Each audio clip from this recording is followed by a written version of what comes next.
and I'm going to explain the interim part. But so starting July 1st, we're going to have 2 firefighters on the overnights that can do the EMS calls and make sure we have firefighters in their firehouses. And for 3 years, those salaries will be borne by the EMS, the Ambulance Association, and will only pay for benefits. After the first 3 years, then we'll go to a split where the town pays for one and the Ambulance Association pays for the other, indefinitely or until we separate. We get a divorce or something. But, and we would pay the benefits because they are town employees. This is a major step in what has been a great relationship with the East Lyme Ambulance Association. I've publicly criticized it. I've gone to their meetings and asked for things, and then I was shown the benefit of the East Lyme Ambulance Association to the town and all the things that they pay for, the in-kind things and the things that we never see on our budget but somehow gets done. This is a giant leap forward in having the Ambulance Association step up and help us critically, at a critical time, put the right people at the right place at the right time so that we don't have calls go unanswered in this town.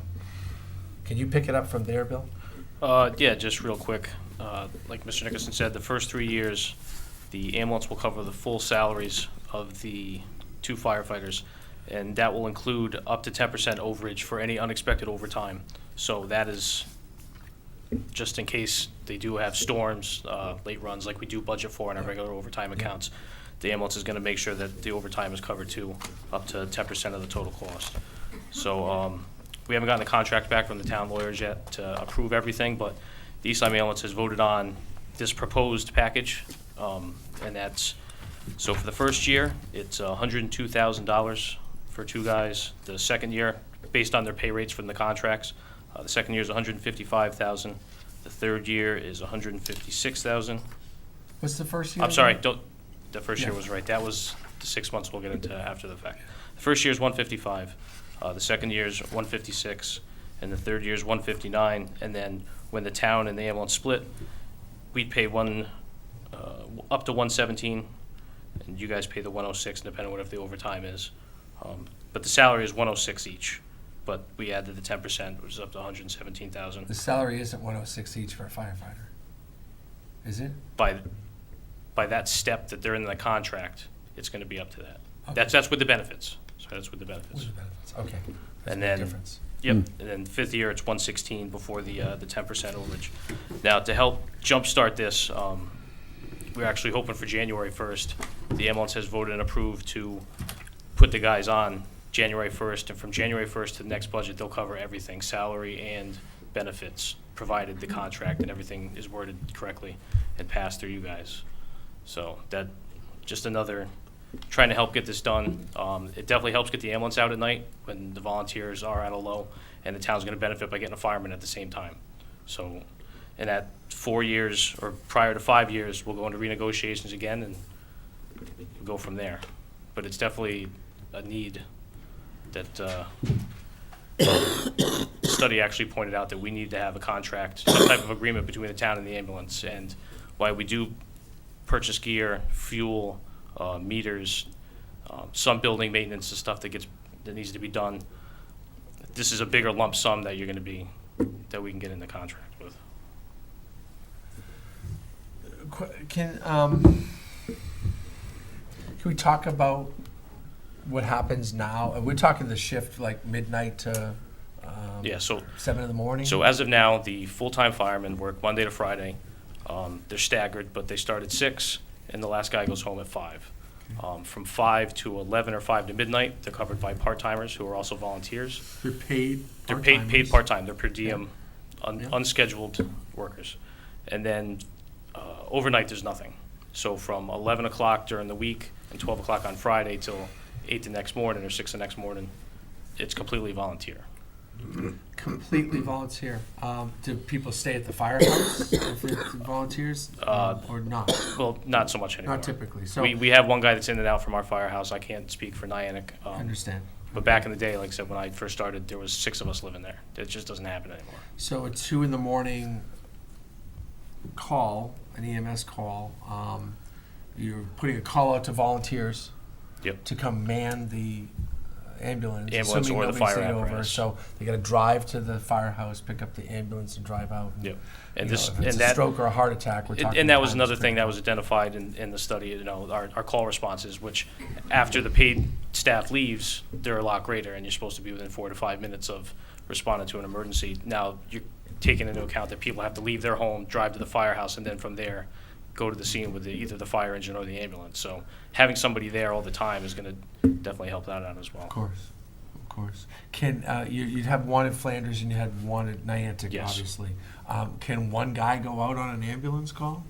So preliminary, like I said, we haven't gotten Yeah. all the specifics down. Is Niantic gets an ambulance call, they go out. If they don't have any volunteers show up, that guy from Flanders is going to come down and complete the crew, Yeah. and vice versa. At least you got one guy there, and you got the ambulance there, and if it's the paramedics from L&M or it's a volunteer, they can go to the site. Okay, so much quicker initial response time for sure. So, and that's important to note. So right now, overnights, we don't have steady coverage. We have coverage. We have great volunteers in our town, but we've kind of exposed that weakness, and the study did too, and made this suggestion. And I'm glad we were able to come to an agreement on that. It's an outstanding agreement. Benefits the town and our protection. We're not being asked to vote on this tonight. I wanted to bring this forward to you. I've still got lawyers working on language, and I'm dealing with an MOU with the firefighters union and all that. It's different. It's a different relationship. So, we're crafting the right agreement. So, and I just made a note to myself. Here comes Christmas. You're not going to get this in for January 1st. No, you know that. realistically, we were shooting for January 1st. I know. I mean, the one thing that does help us is we have an established list for hirees, so Yeah. that part is done. The second we approve the contract and we're good to go as far as monies, we can call up whoever on the list and Yeah. get them within 2 weeks, hopefully. Right. And what that means is when they do go out to hire for a firefighter, they interview 10 people. They rank those 10 people, and then they go down the list. As Our last process, we had about roughly 50 people apply. We narrowed it down to 20, I believe, and we have a list of 17. 17 ranked folks that, I don't know if they'll be available when you need them, but you'd go down that order and make that a job offer to them. Great. Any questions now or things that we should prepare for the night that you do have to vote on this? What kind of information you'd need? Obviously, we'll have a contract for you that will solve a lot of it. I have a couple questions. Of course, the need is real, it's there. Much improvement from what we have now, and it will probably benefit the EMS side a lot quicker. But if you have a fully engaged fire, you're going to need volunteers and mutual aid before a single firefighter is going to enter a structure. Yeah, so we have stuff in place that if there's a working fire, all the full-time staff is automatically called back. Okay. So on top of all mutual aid agreements we do have for the neighboring towns. Okay. And Mark, we'll see what the cost is going to be for the benefit portion of it. Yes, Yeah. yes, we'll have, Before we make a work decision. all that up, exactly. Okay. And, and you gotta keep in mind, if there's a single firefighter, it's a $10,000 health insurance package, and if it's a family, it's a 30, Right. So just so off the it top of my varies. head, the top 6 people, providing they don't get married or have kids, are all single. So They're single now. within the first today. year anyway. I know how you firefighters are, so that probably won't last long. Well, I'd like to say that over the past 2 years, unfortunately, I've had to use the services of both the police department and the emergency management and the fire department at all hours of the day and night. And there hasn't been a time that I have been at the hospital that there hasn't been an East Lyme police officer there counseling somebody or bringing somebody in who's in need of medical attention, or a firefighter or 2 firefighters, and that's over a 2-year period. And I think that we're expecting a lot of our emergency providers, We are. and I do feel that they are understaffed. And this is an opportunity for us to start down the right path, Right. where we should be spending the money for this. Yeah, yeah. It's eye-opening, and again, I don't want to put fear in our citizenry, but it's eye-opening to know that, to think that if something happened at 2, 3, and 4 in the morning, that, you know, there's going to be a long response time. And it can be right now, because, you know, a volunteer has to be found, go pick up the ambulance, and so that's we don't have a 24-hour a day EMS service, and that's eye-opening. And and solving the problem is what we both sat down and said, let's do it. And I applaud you for really marching this through and getting it done. So we'll get the paperwork done, we'll get the lawyers busy, and try to get this to you, back out to the commission as quickly as possible. Yeah. Any other questions for Just a Chief general Ricks? question, independent of this. Have you had much success in your recent campaign for additional volunteers? Good question. We have had, I want to say, 2 members a month join. Good. Now it's going to Great. take time to train them and train. get them up to speed. We've actually had 2 or 3 members reach that threshold for the tax break as well. Good. Wonderful. Yeah, that's good news. I mean, even one a month is 12 a year. I mean, that's, you Yeah. know, and half of them stick and half of them don't. I said, It's and I know, 6. and I know, like, people have stated in the past, Sure. like, you know, you only have 6 people that meet the tax break. Well, that's 6 people, but we still have a number of people that respond to calls. Just they're not hitting that. Right, right. Wonderful. Thank you. Great. This is a great achievement if we can put this in place. You know, your most dangerous fire is one that is discovered at 3 in the morning. It's had a chance to get ahead Yeah. of you. And and at least, you know, to have one person on all the time and get the apparatus to the scene, then it can be joined by the others that are responding later. I mean, it's so important to get that piece of equipment out there as quickly as possible. I think this is great. I think it's something that's really needed, and it's a good move. Well, one of the things too with the volunteers, you know, right now an ambulance can respond to the scene. The volunteer, if there's going to be one, meets him there, because if a volunteer has to go to the firehouse, he doesn't have any. He's not driving an emergency vehicle to the fire department. He's driving his vehicle, which doesn't allow him to exceed posted speed limits or Yeah. whatever. So he just has to just drive at a normal rate of speed. I mean, in the middle of the night, you're probably going to go a little faster, but still. And the town has grown a whole lot, continues to grow. And I'm sure if we saw your calls for the midnight hours, it would probably more than justify Yeah, I had the a busy need for afternoon, this. so I didn't have Yeah, a chance I to mean- get that with me. But I mean, just with all the developing houses and the other gateway buildings that are coming in, our population is just going to skyrocket, and so are the ambulance and alarm activations. Well, I remember talking to one of your volunteers, and he had just gotten home after an EMS call, gotten back in the bed, the tone went out again. I mean, so that shows It's most nights. the need, desperate need we have. Indeed. Indeed. Thank you. Just So- just a quick question, Yes, just for my sir. education. Are all firefighters, do they have EMT training? Some of them. Some of them? We can't make people be EMTs, but so we have some guys that are both. We have some guys that are just EMTs or women. Okay. It's their choice. So like the As night far as the shift- paid staff, they're both. They have to Okay. be both. So these will be paid staff, so overnight they will be firefighters and EMTs? Oh, Yes. absolutely. Okay, So- so they can take the ambulance? Yeah, so if they can need take, to be. so the ambulance is essentially paying for somebody to take the ambulance out, but the town's also getting a fireman at the same time.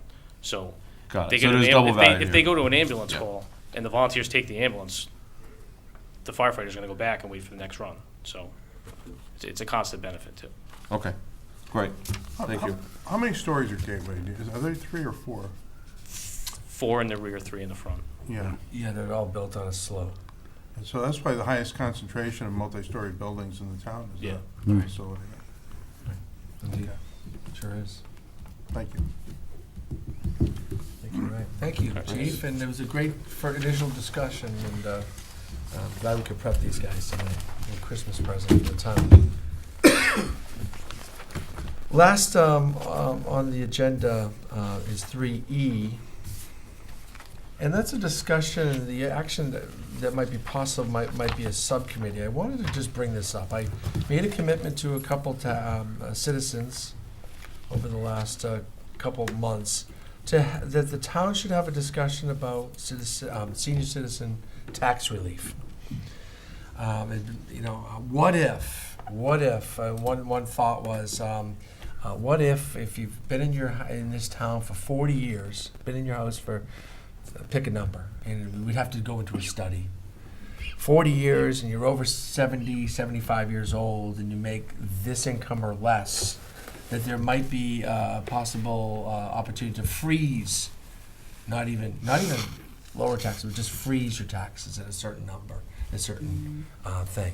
Kind of like the Homestead Act down in Florida, but a little different. The thought was, listen, these people have paid 3 times over for kids go through schools. First of all, they support the budget, they support the town, they haven't left the town. If they do feel like they got to get out of their house, the people, chances are coming in, are going to have a couple kids. And here you are, you're dealing with some senior citizens who aren't using a lot of resources, maybe the EMT, but really not using any resources other than just being good citizens and long-term citizens. What if we looked into that? What would the impact be?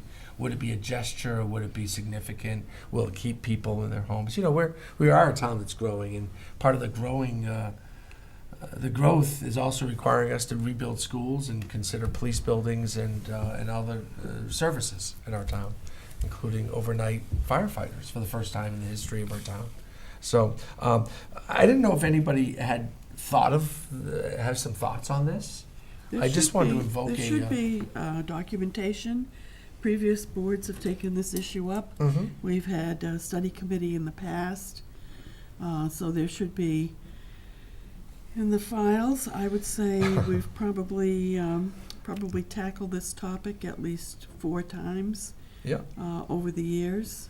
So rather than starting from base 0, we ought to see if we can pull some of those records and see some of the previous discussion, and just let you know that this has been undertaken, I can think of at least 4 different times. Yeah, And so there is senior tax relief, income-based, in town, but you're suggesting a freeze. Well, It's what you're in a more saying. maybe. I'm just it's for purposes of discussion. I'm not even saying I'm in favor of it, but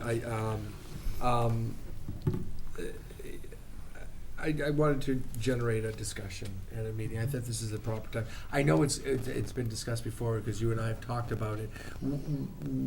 What is your takeaway from maybe 1 or 2 of those discussions or those studies before, Roseanne? Obviously, they weren't implemented, or actually, something was implemented. We do have very low income tax relief We follow state guidelines. rebate. We follow state guidelines for that. Well, one of the things that was suggested, which was interesting, was that perhaps seniors who were capable of volunteering could do volunteer work for the community, library volunteers, et cetera, and receive a tax credit for that.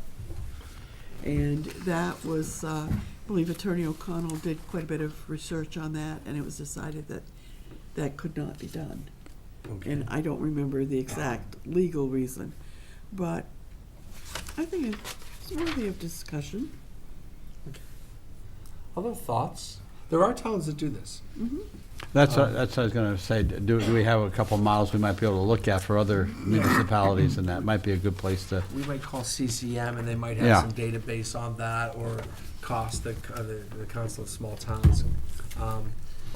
And we could do some research on that. I don't want to do it all myself. I didn't know if a subcommittee, if anyone would be interested in. I don't think there'd be a lot of work on this. I think we'd run some numbers and then take a look Well, at the this came- assessors department. This came up particularly when there was the big move to attract senior citizens to town with the senior citizen housing and, not having acre lots and having condensed housing. Right. And so that was one of the impetuses, was this something that was going to come up later Sure. with an increased senior population? That would mean,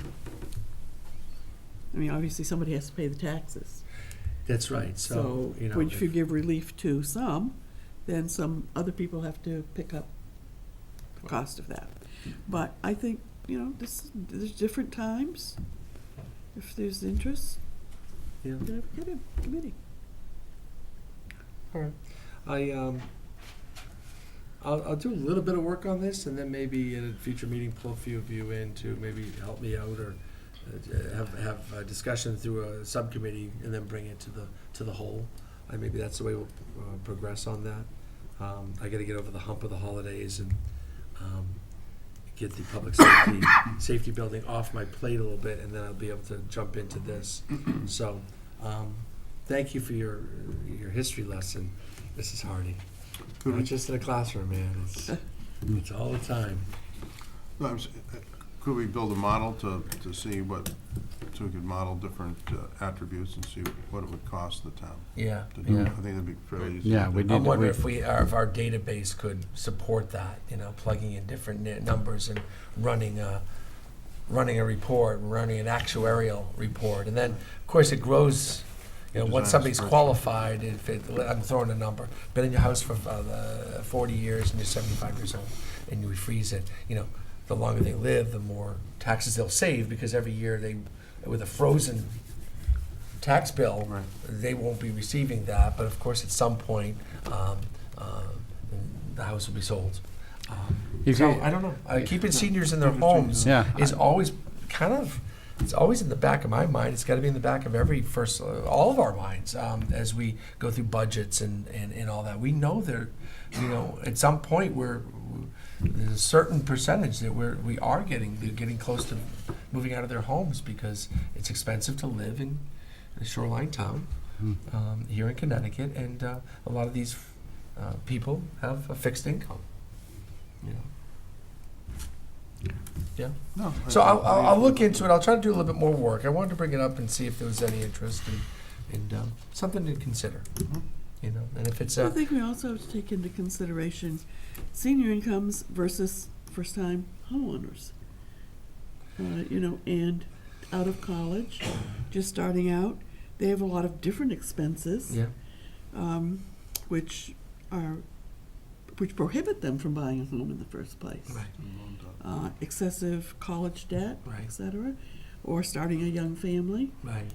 So they're equally stressed on the beginning phases as well, whereas many senior citizens have already borne those expenses Right. and paid for those.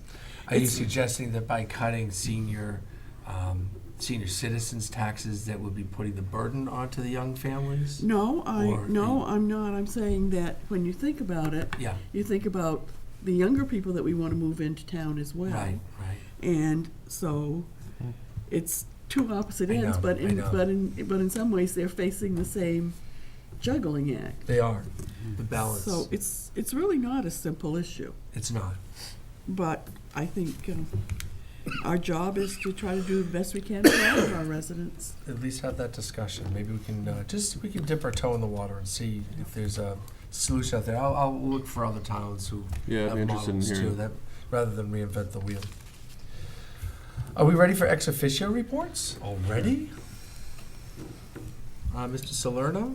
Sure, there was two planning committee meetings. Green Valley Lakes did receive approval at the two meetings ago. The planning commission had a meeting last week to elect their chair and their secretary, and that went to Kirk Scott is still chair, and Larry Fitzgerald is still treasurer. They accepted some roads in the orchards that will become town roads. They had a condition that two lamp posts had to be installed, which was expected to be done by the first of the year. Tomorrow I have building commission, so I will report back on the second of the status of the school. Okay. Mrs. Hardy? I'm all set, thank you. Let's go down the other side. Mr. Daigle? Harbor Management and Shellfish Commission did vote their officers in place. Mr. Dinsmore as chairman, Mr. Landers as treasurer, Mr. Hitchery as secretary. They also received a letter from Sea Grant, Connecticut, which is run out of the University of Connecticut. It's in partnership with the Connecticut Department of Agriculture and Bureau of Aquaculture, as well as Connecticut Deep. It's state funding, and the project is to conservation, management, and restoration priorities and practices for Connecticut shellfish. And the purpose is to identify and prioritize areas in Long Island Sound that are most suitable for these type of activities. So the commission is going to identify areas out in Long Island Sound where restoration activities may be able to take place. They'll rate those as from a priority standpoint and forward that on to the Kinetic Sea Grant.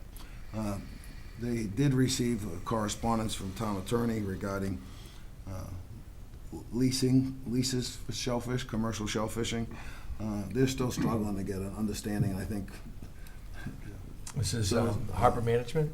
Harbor management and Shellfish, shellfish. yeah. You know, as who has, it's clear that that commission has the authority for leasing, commercial leases out in Long Island Sound, but the question of Wellsco or the town or the town of Waterford, so they're know that's being worked and discussed, and as far as who, I understand who regulates shellfishing in the river, which is Wellsco. It's a question of who's authorized to issue leases. Issued leases, and Right. we're pretty clear that Wellsco will not be given that authority. That's our attorney's interpretation. I think that's also Waterford's, and since we share that commission. But does it go back to harbor management, or does it become someone else's like ours? Right. Our responsibility, and we're working through that. I think we're getting closer to an answer. That's all I had to report. Thank you. Thank you, Mr. Daigle. Mr. C. Well, nothing new, although I will be attending Wellsco tomorrow night and see if they have any more information on these topics. So I have nothing else to report. Okay.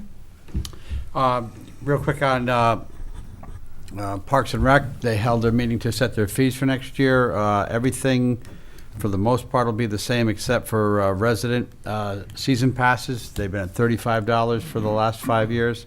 They're going up to $40 for the first vehicle, and if you want a second vehicle, it goes from $25 to $30. All the other fees were left as the same. And if you look back over their history, it was 5 years at 30, 5 years at 35, so they felt that's roughly about a 3% a year increase when you bump it from 35 to 40 over that 5-year period. So that's it. Terrific. I just got a few things before we sign off. This morning, I was named the Vice President of the Council of Governments.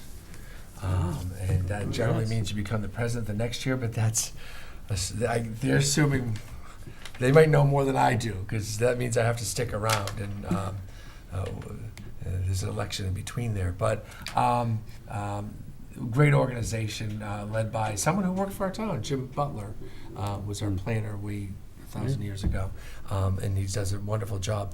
I've sat in on a number of state DOT meetings. They're going to rebuild there's a brook between Lover's Lane and Heritage Road. It's called an unnamed brook. Or it's not called that. It is an unnamed brook. And it's a small little spit of a bridge, but it's a bridge, and it has a sewer main running through it, and it's a major project. So there's a lot of debate on, do we do a 2-year alternate traffic thing? We hated that, right, Mike? We hated that. So what's the alternative? There's going to be I think we've reached an agreement, because they really do respond to the towns, and our EMS was there, and our school bus, our superintendent's there, because what are we going to do about the school buses and all that? They need to do an alternate traffic for 6 weeks. It begins on Labor Day of this coming year. Quick project. Labor Day, they'll do 6 weeks of alternating traffic. They will close Route 1 for a 2-week period of time with a detour up Lover's Lane and around. There'll be roadblocks at Flanders Four Corners, road closed, local traffic only, with a cop, and up at 4 Mile River to get any of these, because a tractor trailer going to Lover's Lane